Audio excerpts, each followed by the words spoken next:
What you are about to hear is a special release of our members-only episode. Sign up at beliefhole.com to become an expansion member for more deep dives into the strange. Now, sit back and enjoy the episode, and we'll see you next time for our regularly scheduled release.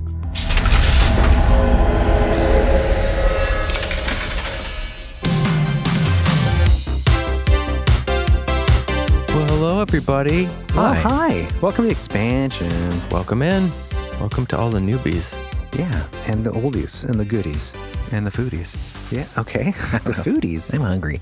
Weird. What do we got today, Jer? Yeah, so if you heard the main episode, we did some strange, freaky encounters and experiences in the white north of Alaska and the spooky tundra. The mysterious tundrous lands. Tundrous lands? Is that a word, tundrous? Tundrastic. And there's so much to cover. We barely scratched the surface, broke the ice, if you will, up in Alaska. So we decided to carry it on to the expansion and get into some really freaky tales. Also do a little dusting and dancing of different types of phenomena. Yeah, and I brought some fun stuff. So I had a whole expansion ready to go for this episode. Uh-huh. And since we had so much Alaska stuff that was yet to be covered, I decided to hold that off for next time. So, oh yeah, you were going to do, which was coming up in a future episode. Yeah, we're going to return to the reservation. We did John, do you remember the episode we did with the author RD6 Killer Clark, where we covered alien abduction on the reservation? The reptilians, remember the great story where tribal security officers go to this house that's being robbed and it turns out to be reptilians and they get taken aboard. And crazy story. Great book. So we're going to retouch that. There's so many stories left to talk about in that. So we're going to save that for next time. So get excited for that. Yeah. But this time I brought, just because it's always good, I brought just a couple art bell clips. East of the Rockies, you're on the air. Good morning. Artie. Alaskan ghost stories from a classic art bell. We're celebrating them. That's why we're... Well, one of the reasons is because, like I mentioned, I think on the last episode, was it the main episode or the last episode? Anniversary of his death. Anniversary of his death was April 13th. You know, it was a Friday. Friday 13th? That's so weird, dude, because the story I have from art bell today, my favorite one, is about a girl who was born on Friday the 13th. Oh, weird. And he died on Friday the 13th. That's so weird. Did? Yeah. That's nuts. That plays a huge part of the story that I actually got from Art Bell today in a 10 hours of 10 years of Ghost to Ghost that I found. And that takes place in Alaska. And takes place in Alaska. And that's how it ties in. Here we go. But thank you, Art, for all your amazing work that you've done over the years. True hero, dude. Yeah. And so, yeah, every year I want to do like a celebration of his life or his work, either on the anniversary of his death or his birth. And maybe the death is a little macabre, but it came by and I thought it'd be good to mention. I did Google to check when he died, and because my brain's broken, I Googled when did Art die? And the article that came up was the long, happy death of Art. Oh, art as a subject. I thought that was a really strange thing to say about Art Bell, but that is weird. It was Stanford University talking about like aesthetics and art. But I think it died when they started building all those beige plazas across Ohio. God. The death of architecture. Oh, man. All the Dollar Generals. And... Anyway, let's get back to Alaska. Yeah, anyways, you guys live with us in the expansion, and today it's Alaska. We have some great stories, kind of an echo from the main episode, and get into some of the strange goings-ons that have been recorded. We were focusing on the 70s and 80s period in Alaska because that just happened to be where the stories took place on the main episode. So we could kind of jump into some of those accounts. Yeah. And then you want to save the great Art Bell for the second half? I don't know, John, do you want to intersperse? I think interspersing is good. You're an intersperse fan, aren't you? I like mixing it up. That was the least enthusiastic intersperse I think I've ever heard. It used to be intersperse. Intersperse. Well, it's a tired day. Yeah, intersperse. All right, guys, we're going to do it. Let's do the first sniboid here. Just deciding. Oh, and we're also going to be talking about some of the hairy man lore from Alaska. Yeah, we're actually going to be revisiting with the UFO reporter from the main episode. John Love, I believe his name was? And his trip along the ferry liner, the Alaskan ferry liner, because there's another interesting conversation he has with someone about the hairy big man.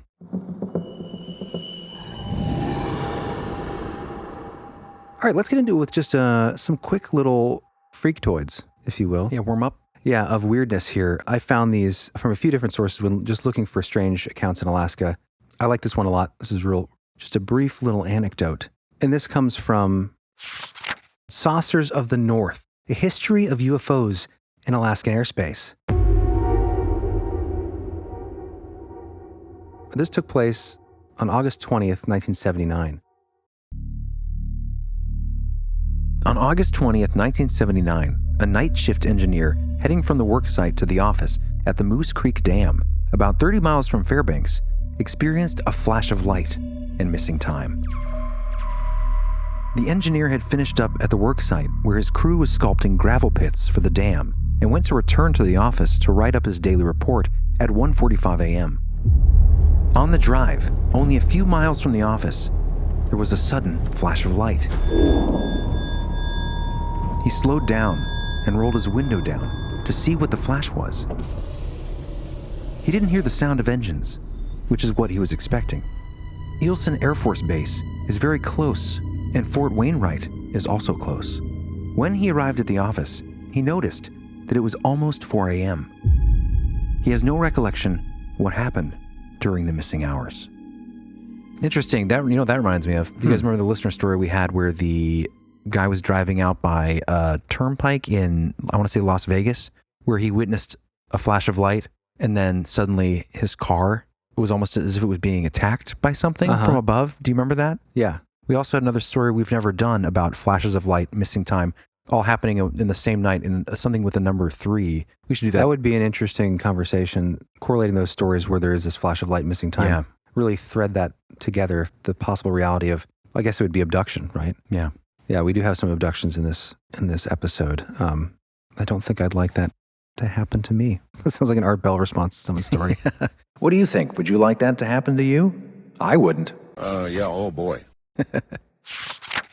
Okay, there is something going on in Alaska with holographic little people. At least there was in the 70s and 80s. This took place in 1988, August 24th, near Nome, Alaska.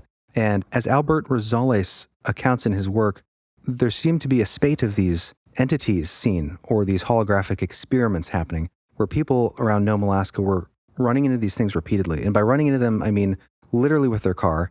They would flatten down. Really? I've not heard of this. The people would get out of the car, the thing would pop back up, change color, run away.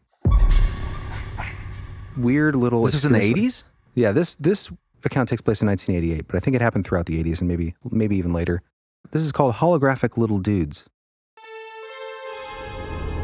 Several teenagers were driving on the Belts Road outside of town when some of them noticed a strange glow in the car's rearview mirror. They turned around and drove towards the direction of the glow. As they got closer, they noticed that within the greenish glow stood a short, muscular little man with glowing red eyes. Ooh. The little man began running very fast on the road, and the witnesses began chasing it. The car passed by the little man, and it seemed to veer into the center of the road, apparently being run over by the car. No sound of impact was heard, as the entity seemed to flatten out and vanish. Frightened, the witness drove back into town and collected more witnesses. Upon returning, the short figure was seen standing on the side of the road. The figure then began to change colors, from green to silver. What? That's awesome. At one point, several of the witnesses chased the figure on foot. But it stopped and turned and began chasing the witnesses, who ran back into their vehicle and left.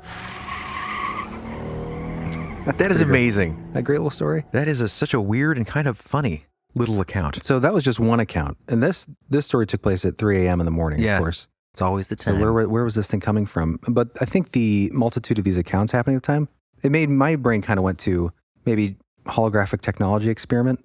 You know, all right. You have a little test. You're so What weird. are you talking about? They refer to it as kind of like a holographic kind of, that's actually what... A technology experiment? like a projection. I feel like you just make things What are like you it's talking- the that doesn't sound crazy weirdest. at all to me. A holographic technology Why would it experiment. be a little gnome man? Because I don't know, why That not? is the weirdest. Why not? It's a little blue Project Blue Beam guy running around. It's definitely possible. Like a psychological experiment? Is that what you're saying? Yeah. I don't think you're accurate on that point, but who knows? I think it's more likely it's like an interdimensional being. The reason why that popped in my head is I read in the comments in Albert Rosales' special byline comments under this story. He wrote, "As far as I know, this was the beginning of a spate of bizarre visualizations by small, quote, holographic humanoids." So he's just saying that they act in a holographic way. Based on his collection of other stories, there's traits that match other sort of more holographics. No, there are a lot of these very exact encounters in Nome, Alaska, but he just referred to it as a holographic humanoid, I think because of the way it interacted, not necessarily saying it was a projection. Because it flattened out and then it reappeared and that kind You're of looking thing. at me like an eagle ready to strike, John. But anyways, the reason I say that is because Alaska is a place where I think reminds me a little bit of Dyatlov Pass, right? This place where there was suggestion that there was military operations going on. You can do experimentation on people, psychological experience, because they're smaller populations, more isolated. So you could, if you're testing on new technology like a Project Bluebeam or a Project Little Holographic Guy person running Project around, Little Dude, Project Little Man, if you will, running around. It's a place you could do something like that. I know it sounds a little weird, but there's a story coming up that I call The Ghost of Gordon. Ooh, I like which that. also is a very uncanny holographic kind of encounter. So Awesome. This is going to be a good episode. yeah, but let's move along. Would you like to intersperse at this point? What do you guys think? Do you want to intersperse? Intersperse. There's the energy. Well, since we brought it up, should we start with my favorite tale? The one that relates to this episode because it is Art Bell's birthday. Yeah. You said Friday the 13th. So let's do that story. Friday the 13th, anniversary of his death. So weird, man. And the story that you found, and you didn't know that, and No. the story you I grabbed. was just looking for Alaskan accounts from 10 years of Ghost to Ghost with Art Bell stories. Uh-huh. And I found a few over the years from 95 and 96 are the ones I focused on. But one of them, one of the three I picked, happens to deal with Friday the 13th. Just weird. Synchronicity. Yeah. See, when you don't try, they come faster and easier, I feel like. All right. This first one is called Cemetery Savior. West of the Rockies, you're on the air. Good morning. Where are you calling from, please? Houston, Alaska. Houston, Alaska. Right. All right. Welcome to the show. Thanks. My name's Linda, Hi, Linda. and let me tell you first that I was born on Friday the 13th. And this story that I'm going to tell you happened to me 35 years ago when I was 13. And at 13, I went to a public school there. And at 13, I had a crush on a boy that went to Catholic school. And I talked a couple of my friends in on a Monday night to go to see him after catechism got out. Ah, yes. And we had a curfew time. We had to be home. And we knew we were going to be late. So my friends, which was kitty corner to the church, was an old cemetery. And it had the wrought iron and the stone wall. Oh, and yes. as a child, I don't remember it ever being used, but it was an old cemetery. It was pretty shut down. And my friends talked me into going through the cemetery to take a shortcut home. So I was always a tomboy. I wasn't afraid of anything. So we took off through the cemetery running. And halfway through the cemetery, Well, if you weren't afraid, then why were you running? well, we had a deadline to get home. I've got you. All right. Okay? We took off running through the cemetery, and halfway through the cemetery, I fell through the ground. I beg your pardon? I fell through the ground Through the ground. In other words, into a you hole which I assumed was a the grave. grave. Yeah, right. And the dirt came in down around me, No, Terrifying. and I was screaming. I had bugs that I assume were termites. They had wings on them that I was covered with. Oh, my God. And at that time, as 13 years old, I was only about 5'1". I didn't know how I was going to get out of here. I remember screaming. And I felt something around my feet, a pressure, nothing, that was grabbing onto me, but some kind of pressure that lifted me up out of that dirt. And I was at a dead run, and I didn't stop until I got to the other side of the cemetery. And my friends were there, and I was covered with dirt, and I was covered with all these, which I assume probably were termite bugs that were all over me. And I never, to this day, have been in a cemetery. I'm 48 years old, Wow. and I've never been back in a cemetery to this day. I cannot say I blame you. That, to me, would be the end of me, dear, because I would have a heart attack right That on was the very spot. scary.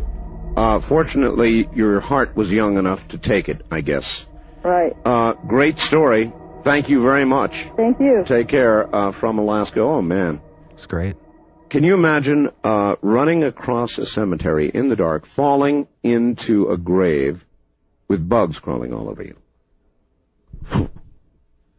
I remember, you remember Poltergeist? Yeah. I do. I don't know, it's etched into my memory. Do you remember at the end when Oh, yeah. the graves began popping up and they fell into the pool? Do you remember that? and the skeletons and the sort of half fleshy, half non-fleshy things began popping up in the pool. I wouldn't make it through that. I wouldn't even begin to make it through that. I'd turn around in that mucky water and look at one of those flabbing flesh things, and I'd have my heart attack on the spot. East of the Rockies, you're on the air. Good morning. You're on the air. Yeah. What a great story. That's a weird synchronicity, too. I just heard a guy on local radio the other day bring up that scene in Poltergeist. Really? Yeah, yesterday. Weird. That ending. Do you remember that scene, John? We covered it With in Coach? in our Cursed Movies episode. Great movie. That scene, yeah. What was the thing that you mentioned? That they had moved the headstones, but not the graves. You moved the headstones, you didn't move the bodies. You're telling me you moved the headstones? I don't know if that's the exact quote. Something like that. Yeah, so good. Oh, what a great movie. But what a crazy... I mean, that she was saved. I mean, it sounds like potentially saved by whatever being maybe was lingering around. Was it raining? I didn't hear that. No. Okay, I was just wondering because it reminds me of that one morning. Remember you called me, John. I was up all night after editing, and I walked out. I think I was also hungover and on like 1,000 milligrams of caffeine. So I was in this weird state, and I walked up the street to talk to you on the phone. It's a beautiful sunny morning in Doylestown, and went up to the graveyard on the hill, and at least like a third of the graveyard looked like bodies had risen out and walked away because all of the graves had bubbled up. And it was all like fresh dirt had exhumed itself. And it was after like a heavy rain. I don't know, a drainage issue or something, but they had all the dirt had been pushed up to look like they'd escaped. Oh, weird. Essentially, it was very strange. Yeah. But it just made me think of that. Like, I wonder if there could have been like a natural pressure if there had been rain or something. That did occur to me too. But to act that fast to like push her out was pretty crazy. I mean, that would be terrifying to fall into a grave and like it's filling up as you can't reach the top of it, and you're literally being buried alive. You're gonna die in a grave. Yeah. Of course, you say, well, my first was like, well, maybe it's the spirit of the person who occupied the grave. But of course, it is in a church cemetery. Maybe it was a more angelic force. See, my thought was that it was a grave that hadn't been used yet. Like it had been dug. Maybe, yeah. Otherwise, you think she fell onto like a coffin? Well, then she'd be above the ground. You're right. It probably had been prepared. That's what I was thinking. For an internment. But she was running. Did she say why? They had a deadline to get home. Oh, so it was like a shortcut through the graveyard? Interesting. Anyways, great story. Yeah, one of my favorites from there and discovered just today. Good find, Chris. Thank you. Thank you, Art. Thank you, Art. Yeah, sure, that'd be natural. Well, you want to get back to the wilds? Let's do it. I've got another great little bit here. This connects to the main episode and the idea of ancient Alaskan technology, civilization, the Dark Pyramid that we covered from the Great Linda Moulton Howe. Ah, yes. This is not necessarily connected, but it definitely is in that vein if it's a true story or a true account. Or at least that's when this account was recorded. While searching for a missing trapper in a remote glacial area near the Alaskan border, Constable Larry Raqua entered a cave and discovered 5, quote, alien skeletons which had extended craniums. One of the entities had a metal medallion on, imprinted with star symbols. All 5 entities were facing a stone altar, and it was Raqua's impression that these beings had been, quote, stranded, as they could not leave the earth. The cave had unusual characteristics, as it appears to wind in a vertical configuration, and the walls were extremely smooth, as if these beings had used a, quote, boring device to make the tunnels within the cave. Apparently, as of July 2000, the skeletons were still in the cave. It is not known what the present status is. What? I've never heard of this. Well, that's because it was buried after 1939. Was it? The truth. Oh, okay. But it's out there, Where is that from, though? That is from British Columbia. Oh, Rob Bailey. Rob Bailey. It's from British Columbia. I would like to know more about that because that is definitely a tale. Yeah, Rob Bailey. I feel like that needs a little more context. Yeah. It's from UFO British Columbia. It might be a book. We'll link that in the show notes, but of course, collected by Albert Rosales. So it's kind of a summarization of that story. It definitely sounds like there's more of a story to that for sure. Yeah. But the reason I call it Stranded Engineers, you would guess, right? From, did you see Prometheus? Oh, yeah. The Alien movie? I think so. The plot's a little forgettable, but the scenery's awesome. The original, what are they called again? The engineers. The engineers who created humanity. Yeah. But they're seeding a planet in the like beginning, right? The Alien prequel? Yeah. Yeah. Mm-hmm. Yeah, because in the beginning of Alien, I remember that. Yeah, they find that giant engineer, that giant entity that looks like it's got trunk, but it turns out it's just like a mask and its breathing system. And it's just basically giant people that were the engineers. Anyways, it kind of connects to the idea of like giants and Nephilim. But I was going to mention the Alien versus Predator reference in the main episode because we covered the Dark Pyramid in Alaska. And that's like the plot of Alien versus Predator. Wasn't that not a good movie? It was enjoyable. Okay. It's hard to hate a Predator. But the reason I was mentioning that was because of the star, the medallion with the stars. Yeah. Like a kind of like a navigation tool? A map of home. It's so weird. It sounds so like unnecessary in that situation. If you were a galactic faring species. Maybe they're sentimental, Maybe it was a key. But the boring down of a tunnel build of some kind, maybe they had a ship or maybe they were sent down to build and that something happened. But if these beings did exist, or these bodies, whatever they were, they don't even have to be ET. They could be advanced ancient civilization. Could they be connected somehow to the Dark Pyramid? If any of this is real at all. Yeah. I just found that kind of interesting random story that might connect. Yeah, for sure. I'm going to look into that story, though. Might be a good future episode. Cool. Okay, John, I kind of want you to read this one if you're down. This took place near Fort St. John, British Columbia, October 1980. I call it Sky Priest. Two brothers and a friend that had gone hunting for moose off the Alaska Highway decided to go back to town to get some beer, leaving two other men behind. Not long after departing, the men spotted what appeared to be a forest fire on the horizon. They stopped to look and got out of the car. Soon they saw what appeared to be a large ball of orange light approaching. Coming out of the ball of light were between 50 to 100 small white balls of light that resembled dripping molten plastic. The lights would follow each other toward the side of the gully, where they would brighten as they came close to the mountain. They would then return to the orange sphere, causing it to expand. After 20 minutes, 3 lights approached their location. These hovered 100 feet above them and appeared to be part of a larger dark object. At this point, one of the brothers noticed that his companions seemed to be frozen in place.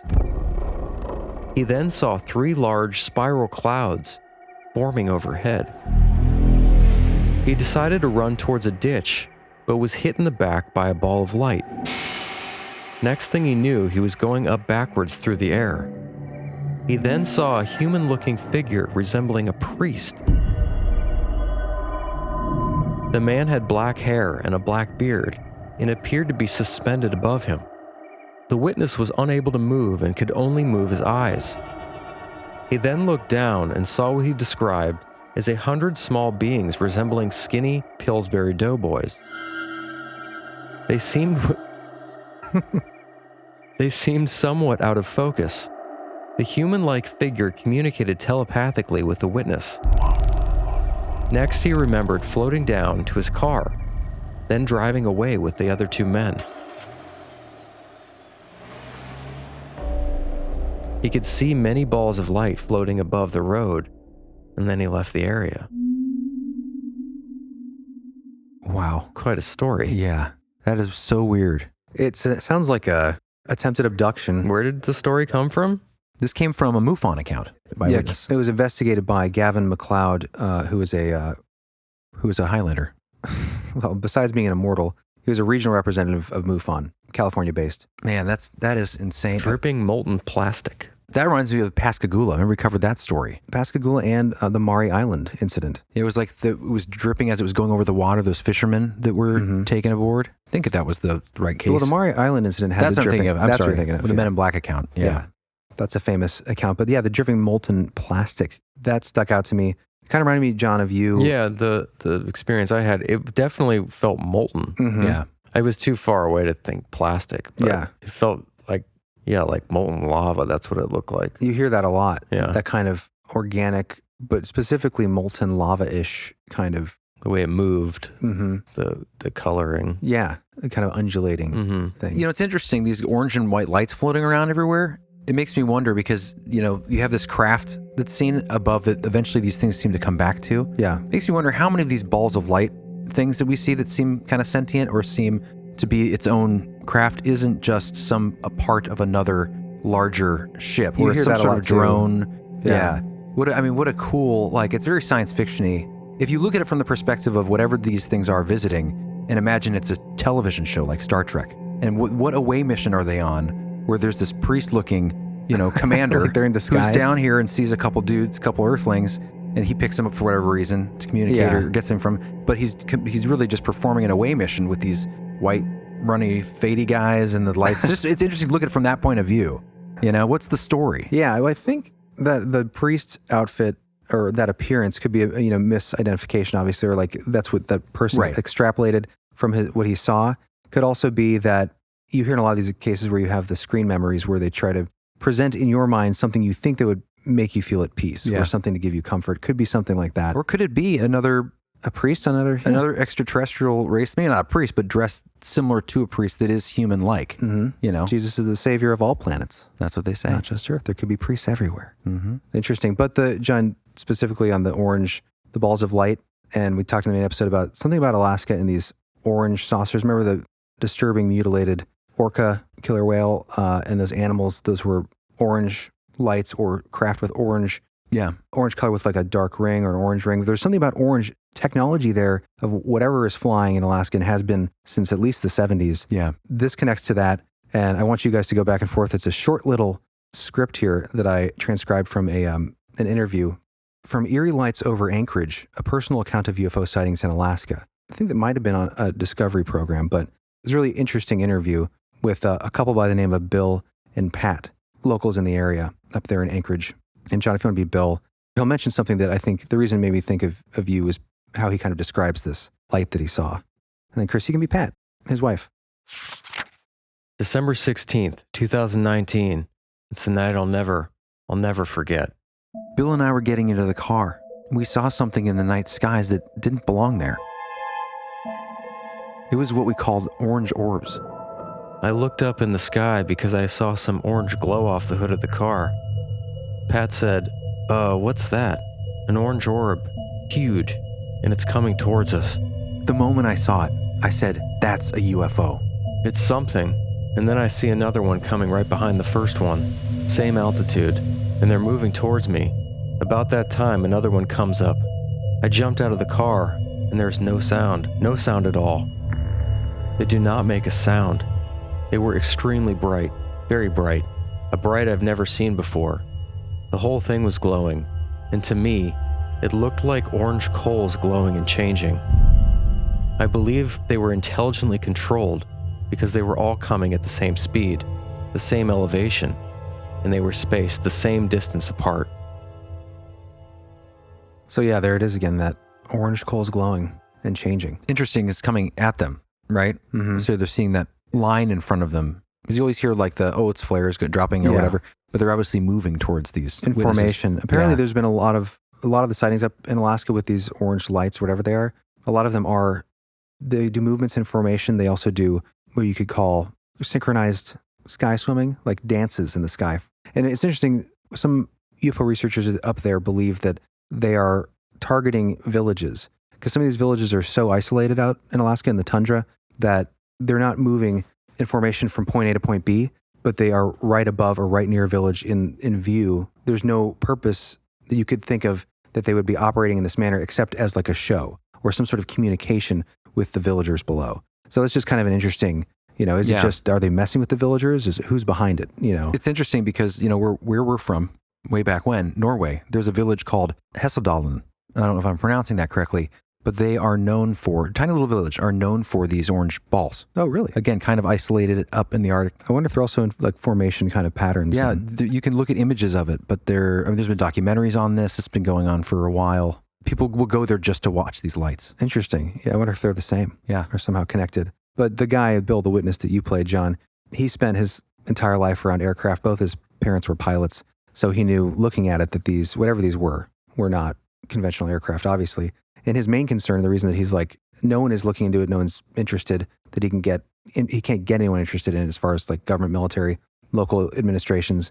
But his concern is that they're doing these things over restricted airspace, which you can't fly in this space. Right. So the question is it a covert operation? Is it some sort of secret military, or is it something unknown? An unsecured threat. Yeah. But I think the point is, just like when we talk about, are chemtrails real? I don't know, but I hate how they pollute the sky. Yeah. I hate how it makes a beautiful day. Just wait. Yeah. Wait 10 minutes and it's, so you can make the argument like, we don't know what's going on, but you should care about the effect of it. If you don't believe in aliens or you don't believe in, ancient civilizations underground shooting flugelrads into the sky as UFOs, if there's something in the airspace that we don't know, that should matter. Man, I was so angry. Just like when the skies get polluted, whether it's chemtrails, conscious, whatever you believe. Right. It's a problem when you ruin people's day. I was so angry the day of the eclipse because it was a perfect blue sky, and we went downtown and then looked up and I saw the X and then more X's, and it was more quote contrails than I've seen all year, at least this season. And then I was like, okay, well, whatever you think, these things are going to fan out and create these wispy, gross clouds that are going to cover the sky. And of course they did. We could still see the eclipse, but it was like, by that time, luckily most of it had kind of gone away, but it's just so aggravating. Yeah. We'll put pictures in the show notes of that. I did take a little video because I was so aggravated about it. On geoengineering. Yeah. What's going on in the sky. I mean, it's been open information for decades. Mm-hmm. They just did in Dubai. Did you see the crazy torrential storms that were like apocalyptic and look insane? It's a year's worth of rain in one day. Yeah, in Dubai. And it was just like, it looked like Armageddon. But they, apparently in Dubai, they've been cloud seeding for 20 years. And a lot of people are making the argument, well, this is what you do when you mess with Mother Nature. Yeah, when you geoengineer. Yeah, because they don't have a lot of rainfall, so they were trying to get more. And then they had this huge, crazy, and look at the videos. Isn't it up to debate? Did that just happen? Yeah, like last week. Mm-hmm. Oh, really? Wow. The argument, or that's technically a quote conspiracy theory that it's from the cloud seeding. Right. Other people say climate change. Other people say whatever. Yeah, but they are cloud seeding. You're messing with the that. clouds. You're messing with the sky. I mean, there's going to be consequences. It's the same thing when Bill Gates wanted to put up a giant mirror in space to reflect sunlight to slow global warming. Was that his or whatever. suggestion? Yeah. I thought he wanted. I mean, it wasn't a mirror. That was Mr. Burns. I think China talked about that. Yeah. What was it? Was it a balloon? I thought he wanted to basically spray stuff in the air as act aerosol. as that might reflection. have been it. Whichever one it was, it did it got shot down obviously because of the public outcry. Well, a lot of the arguments for chemtrails, and I know we're going a little bit off into this old topic we used to talk about, but a lot of the arguments are that the things that you would find after these trails would pass, like in kind of natural, more untouched settings, like samples in Hawaii and things like that, Mount Shasta, I think, they would check the soil samples. Oh, yeah, and you'd find there's like aluminum, barium, that kind of stuff, which you get in soil naturally, but in such high levels. The argument that they were putting that in the sky for purposes geoengineering, and if you look back, whether you think it's insidious, sinister, or you think that they're trying to do something good and just not telling us to quote help the environment or prevent climate change, to reflect sunlight, some of these materials that are used are what they've talked about for decades about suggesting how to push off the threat of quote climate change using aluminum and other kinds of metals particles to reflect the sunlight. So anyways, there's all science behind, there's all, published information. I don't know why it has to be such a crazy, I guess because they're keeping it secret. So controversial. That's why it's controversial. But anyway, hi, welcome to Mysteries of Alaska. We're back. Anyways, great story. There's something going on up there with those orange lights, man. Yeah, for sure. And I don't know if I want to see them because I think they're collecting. Like the Inuit traditions say, the Aurora Borealis. Speaking of collectors, we have a different kind of collector. I don't know if I would prefer this kind of collection or not.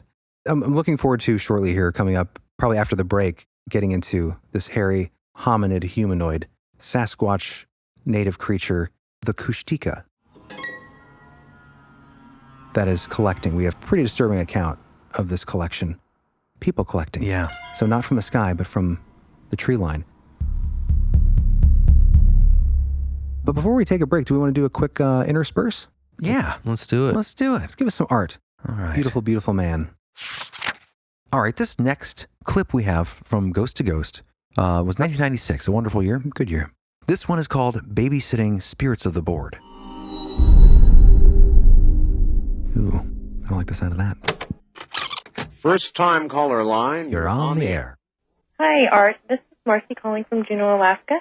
Well, Juneau, Alaska. Hi, Marcy. How are you? I'm doing fine. My husband and I have just started watching your show, and we enjoyed a great deal. Do you actually sit there and stare at the radio? Well, actually, it's on TV. We have our scanner channel on. Oh, I see. Oh, all right. Old school, lo-fi. And I have a story that has a very good moral behind it, not to play with the Ouija board. My very best friend used to babysit in a house, and she babysat for years there. The house was always, a warm, happy home. Mm-hmm. And a new family moved into the home, and she was recommended to the family as a babysitter. And she began babysitting for this new family.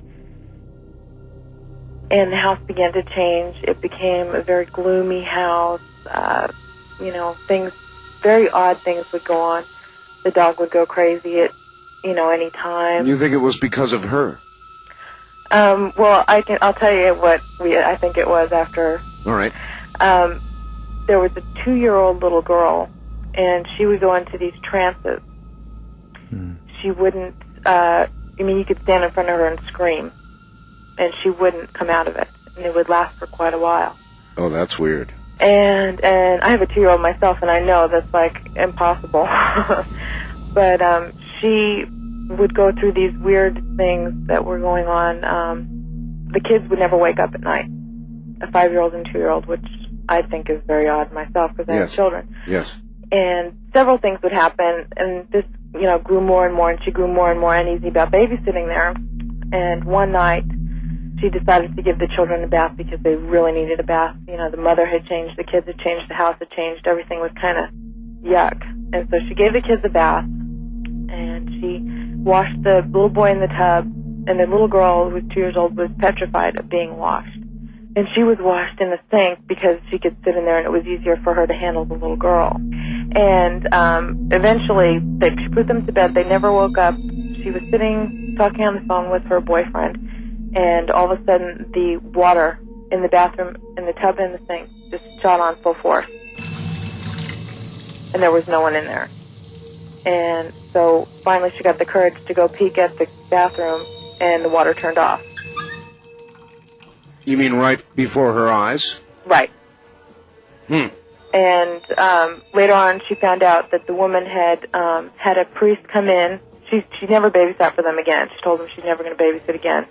A priest had come into the house and blessed the house, tried to rid it of the evil spirit, and there was a Ouija board involved. The woman threw it out the door, but eventually the house became abandoned, and no one had lived in it for, I would say, about 10 years. Story of the babysitter. All right, thank you, dear. From Juneau, Alaska. That's the capital, by the way, of Alaska. You can only get to it by air or water. Did you know that about Juneau and Alaska? I'm Art Bell, and this is CBC. Interesting. So I missed that part about the water? I think all the magic of that story happened right at the end when she was running out of time, so it kind of sounded like it was being thrown together. She didn't know how much time she had, obviously, to tell the story, but she probably should have done it a little quicker. But basically what it sounds like is the whole thing started because there had been Ouija boards being used when the new people had moved in. Yeah. And then while the weird things basically in summary were like the kids never woke up at night, the young child girl would go into these trances. The young child girl would go into trances. Hello, young child girl. She would go into trances for hours at a time, very unusual. And of course, the weirdest thing was that when she was, I think, there on the phone with her boyfriend, she heard the water faucet turn on. And when she went to go look in the bathroom, of course, the kids were asleep. The water faucet turns off in front of her face. In front of the babysitter? Right in front of the babysitter. That was the and she left and climax? never went back. Yeah. No. It wasn't the best one.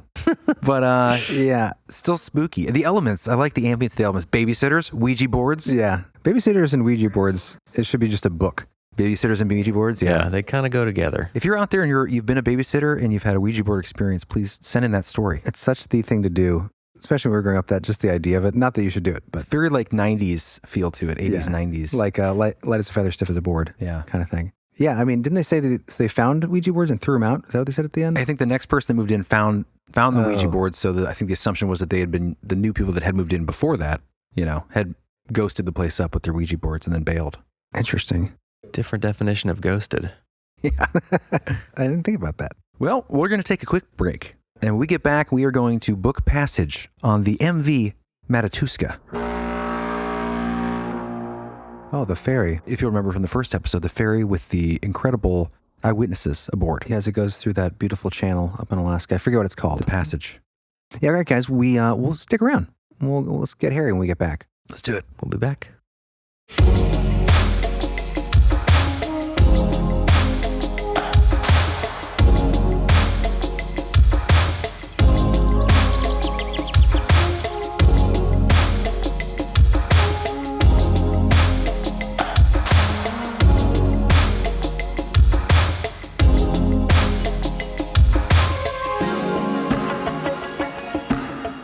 Welcome back, everybody. Hey guys, you are here.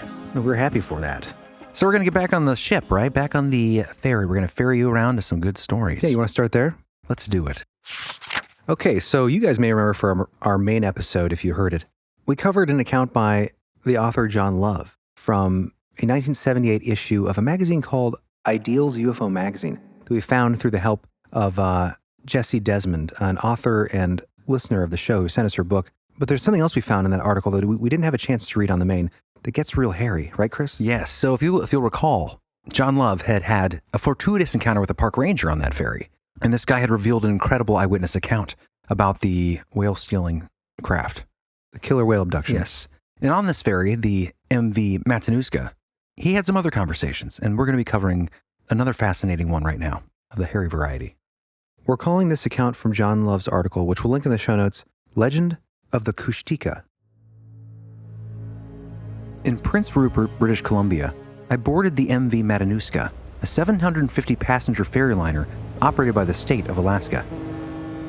The Matanuska took us up the winding waterway called the Inside Passage. 1,000 miles of primitive shorelines, mountainous islands of spruce trees, narrow glacier-carved channels surrounded by magnificent mountain ranges that make up the Tongass National Forest, the largest in the U.S. Rare bald eagles flew through the mist. Porpoises and whales were pointed out by the captain. Now and then there was a tiny fishing village with a drunk waving from the dock. Occasionally, there was a broken-down cabin where a loner had gone to escape TV game shows, high taxes, and the artificial flavorings that go with modern American life. That's well said. Ashore, in the unspoiled forests, roamed enormous grizzlies, deer, elk, foxes, and beavers. There is still gold in the mountains, and just to the north in Glacier Bay, there are incredible copper deposits. In the far north, of course, is Alaska's black gold, oil. The forests themselves are a wealth of timber, representing billions of bunk beds, guitars, and paneled family rooms. The waters are rich with the flesh of countless salmon, crab, grayling, Arctic char, and shellfish. It was against this background of natural beauty that Philip Machling, a National Park Service ranger assigned to the Alaska Marine Highway, told me of his UFO encounters on the Inside Passage. Quote, "This is a land of myths and superstitions," Machling told me. That's what happens when people get away from the noise and the nonsense of high population areas. One myth concerns the Kushtika, or Otter people. The Kushtika have been feared by the Alaskan Indians for centuries, even more than the grizzly. They are rarely seen, but apparently have hairy faces and tails, and dress themselves in leaves and birch bark. They are said to possess superhuman intelligence and certain telepathic powers. Campers have reported dreaming the same dream simultaneously after sighting some Kushtika in the forest. Sounds like skinwalkers. It is said they have a mental, not a written or spoken language, yet their fabled ability is to mimic human speech perfectly. They can pick up on a person's vocal patterns and reproduce the sounds. They follow a group of hikers, then use their mock human voices to lure people away. You might hear a friend call out, "Hey, over this way," and discover that it wasn't your friend at all, but a Kushtika joke. The Indian legends go both ways. Some say the Kushtika are kindly beings, never harming anyone except in self-defense. Others say the Kushtika are ghosts and turn people into ghosts as a way to increase their numbers. We had a guy from the University of Southern California, Dr. Bob Hershen, who was trying to prove a connection between the Kushtika and Bigfoot. I never did hear what happened to him. Some locals in Sitka and Ketchikan have told me they're convinced the Kushtika are aliens in disguise. I would have laughed at the idea a few months ago, but that was before I saw my first UFO. Now it seems like a reasonable possibility. And that UFO that he saw was that one that abducted the whale. Remember that from the main episode? The ferry? So this is the same park ranger who saw that whale abduction. Kushtika! So that made him reconsider the idea that maybe there is a connection, some supernatural This connection. is interesting because you hear this, in more recent years, I feel like the connection obviously between Bigfoot and extraterrestrials. We've done a couple episodes on that. Hairy High Strangeness being one of them. But I don't remember it being a theory around this long ago. So it's interesting to find the mimicking? more in the deeper, The connection between UFOs and Bigfoot. Yeah, so these old research articles from these older UFO magazines that have been lost to the winds. Yeah. It kind of reminds me of the whole sky creatures, the living sky. That was sort of shuffled away in theories that Forgotten Fortean kind of thing. that were no longer part of the mainstream. So it's interesting to hear this older account. If the Kushtaka or Kushtaka, by the way, apologies to any Alaskan listeners who were butchering names, I'm sure, of different things, but we're only human and so much time to research all the different aspects. But so apologies there. I just wanted to say, the mimicking human behavior. Yeah. Mimicking voices. Of course, the luring into the woods. The idea that this concept's been around for so long is interesting. Of course, it goes way back to Will-o'-the-Wisps and much earlier, I'm sure, probably since the dawn of time, these entities. But it is interesting that it's like Tim Argenko's Leshy theory. Yeah, exactly. If the Bigfoot is similar to the Kushtaka, or is the same thing,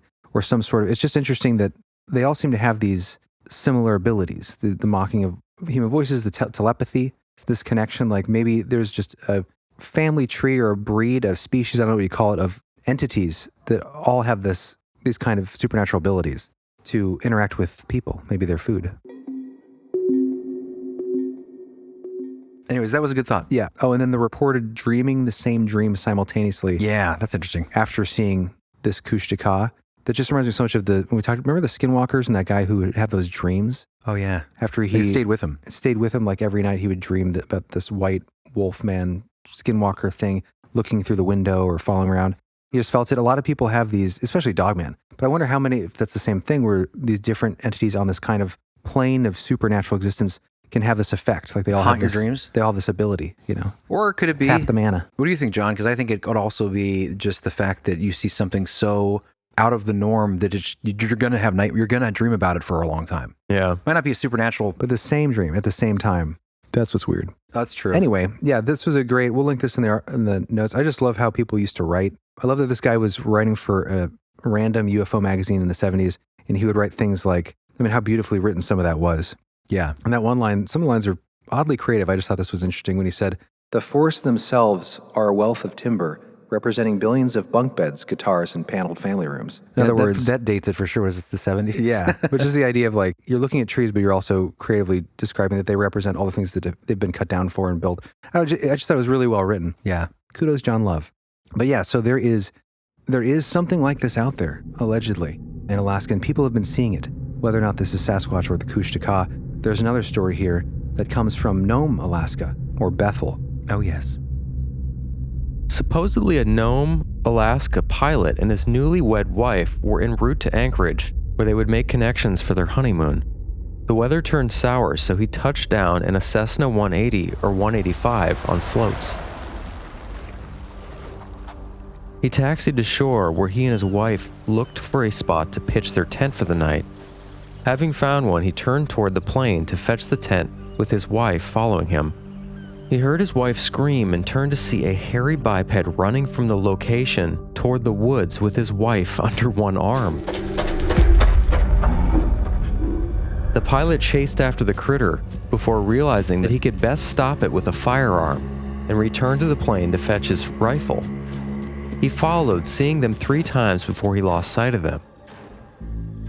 He found a particle of cloth from his wife's garment.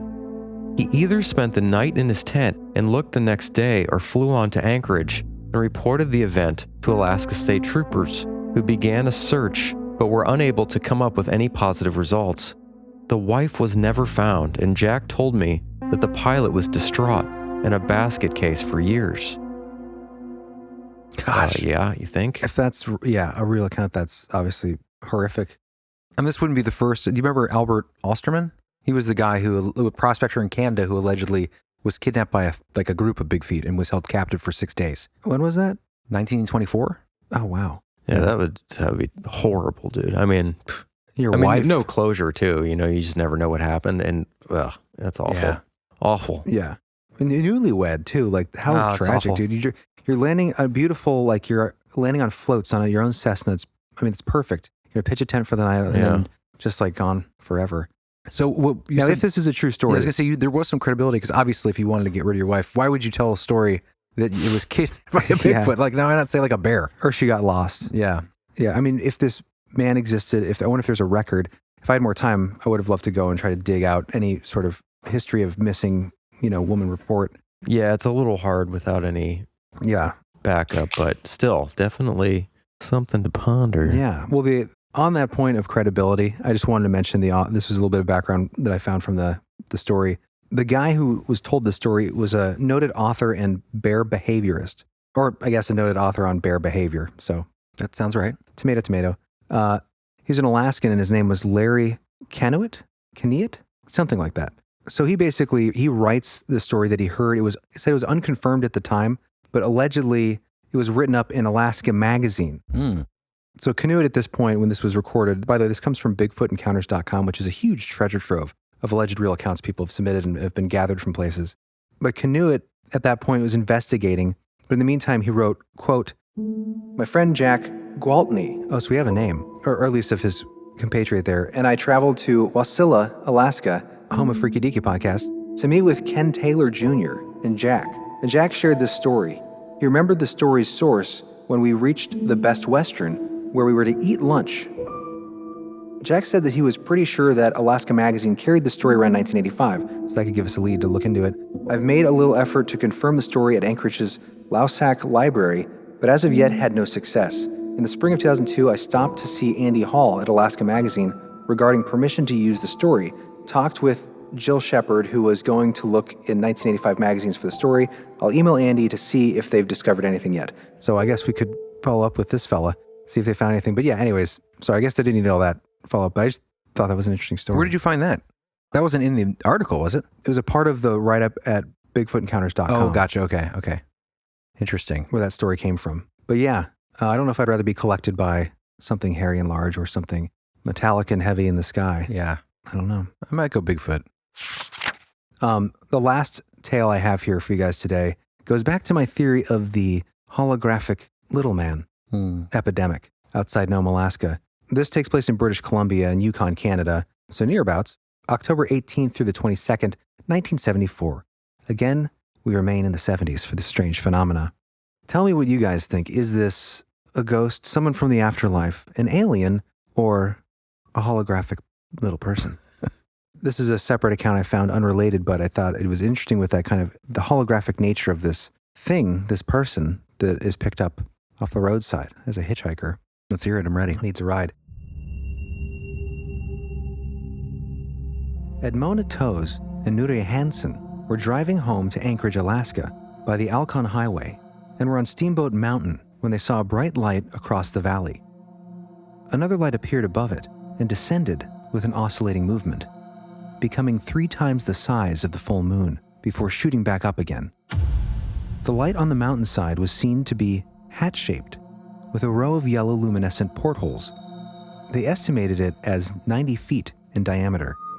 They parked and watched for 45 minutes as the grounded object became orange luminescent and moved about 100 to 150 feet, while the aerial object 3 times approached it and then zoomed back into the sky. Not long after they had started north again, Edmona noticed that the car was driving itself. Her efforts to guide it or to accelerate were fruitless, and the car proceeded at 25 miles per hour. During this period, it apparently used no gasoline. Noticing a shadow on the road ahead of them, they rolled down the windows and looked up to see a fluffy white cloud 20 to 30 feet above the car, casting a shadow from a light source above it. This was evidently what was controlling the car. When they arrived at Moncho Lake Lodge, 100 miles beyond where they had seen the UFOs, they found it closed, but a dark-haired, bearded man walked up and asked for a ride to the next lodge, 80 miles further on. He seemed lightly dressed as the temperature was near zero. As the backseat was full of luggage, he said he would sit on Nuria's lap. He gave his name as Gordon. So That's perfect. Why would you pick up that guy? That's so creepy. They started north again, and Nuria noticed that the young man was weightless.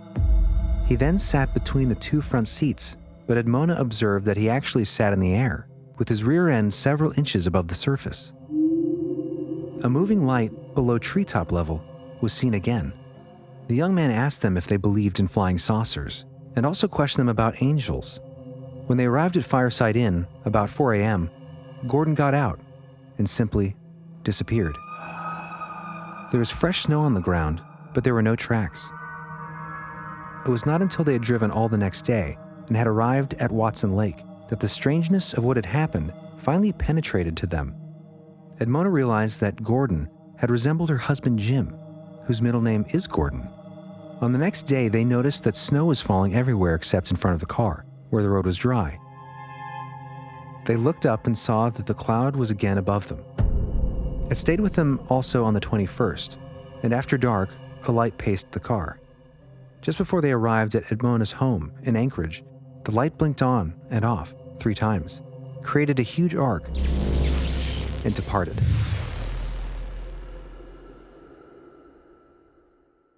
Crazy. What do you think Gordon was? He was floating above a seat, not sitting, hovering. Obviously, he's an alien. Obviously, he's a hologram. How is it hologram? Holographic test. Oh, because he was light. I see where I you're don't know going. what to think about that one. Or a ghost, or it's weird that he was like, what do you guys think about you guys believe in flying saucers? What do you think about angels? It just makes me feel like he was messing with them in a weird way. Or just trying to get their, I guess, thoughts, like a survey. It reminds me of a story that I had grabbed for an episode was it last season? We were doing Humanoids, we were doing Not From Here, these great Preston Dennett books with the really strange accounts of people who are obviously not people, but are trying to pass as people.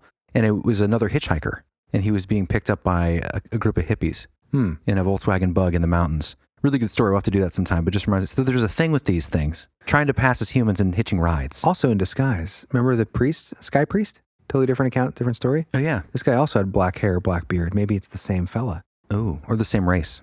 We've cracked the code. Do an NPR. Oh, yes. That's Art Bell. Yes. Yes. Yes? That was Hannibal Lecter. Clarice. You could take his clips and it would be, yes. Yes. Go on. Go on. Not good. Well, to Art Bell, this episode is dedicated to you, my friend. Yeah. All the strangeness in Alaska is belong to you, sir. Yes. We love you and miss you. And hope you guys enjoy this dance of strangeness in the frigid north. Yes. Any Alaskan listeners, shout out to you. You guys are awesome. Let us know if you run into any strange goings-ons. There's a freaking boatload I have that just don't have time to get into today, but we could do more episodes on this. I just love the area. I love the beauty and the magic of a place I've never been, but it sounds Absolutely amazing. Yeah, thank you guys. You guys make this possible. So thank you for being you. For listeners like you. Yes. Thank you for being in the hole with us. All right, guys, take care. See you later. Bye. Bye-bye. Bye.